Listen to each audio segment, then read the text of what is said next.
Well, President Biden and the First Lady have arrived on Maui to get a first-hand view of the devastation from those wildfires. Jordan Segundo is live on Maui for us with the very latest. Jordan. Ryan, thank you so much. Yes, President Biden and First Lady Jill Biden has been on Maui. They've been here for the last few hours. Their visit included taking an aerial view of Lahaina, seeing the devastation from up above. And then they made their way straight to Front Street in the heart of all the devastation, where President Biden vowed that he will help Maui build back Lahaina and Front Street the way that the residents want it to be built back.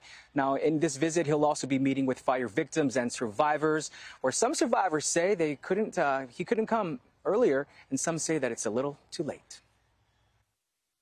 President Biden and First Lady Dr. Jill Biden touched down on Maui to survey the destruction caused by the deadly wildfires. It really feels different when you're on the ground and can see the total devastation of Lahaina town.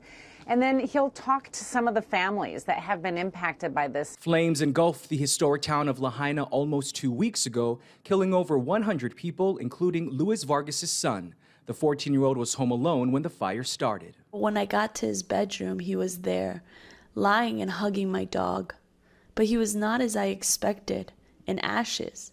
The Maui County Mayor now says 850 people are listed as officially missing. He's thanking the FBI and local police for locating 1,200 individuals. We are both saddened and relieved about these numbers as we continue the recovery process. This man has been putting up posters with pictures of his stepfather, hoping he might still be found alive. We don't know if he might have left early, but ran into another area where it was bad or so, and they might have diverted him back, and he might have been going around in a circle. While the work here goes forward, frustration is mounting about what some view as the slow and inefficient federal response. Just disappointed. They dropped the ball in more ways than one. The Biden administration says it plans to continue to bring in resources to support the needs of the people and be there for Maui as long as it takes. Now, this afternoon, President Biden appointed FEMA Region 9 Administrator Bob Fenton as the new federal response coordinator here on the islands, who will be responsible for recovery efforts.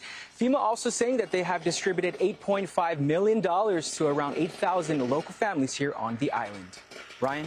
And Jordan, you've been out in Maui for almost a week watching the recovery efforts and talking to victims. As someone who's from Hawaii covering their home state, what's something that has stood out to you?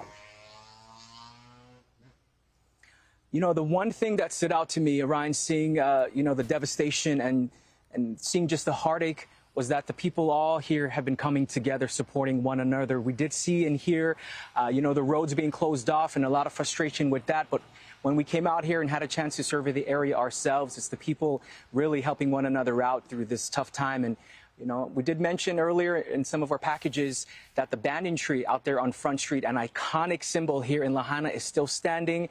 The trunk may be burnt up, no leaves on it, but arborists say the foundation is strong, and they're going to do whatever it takes to make that tree survive and stay. And just like the people's heart here, they're going to remain here, remain strong, and continue to help one another out. Definitely. Thank you very much, Jordan Segundo, reporting live from Maui.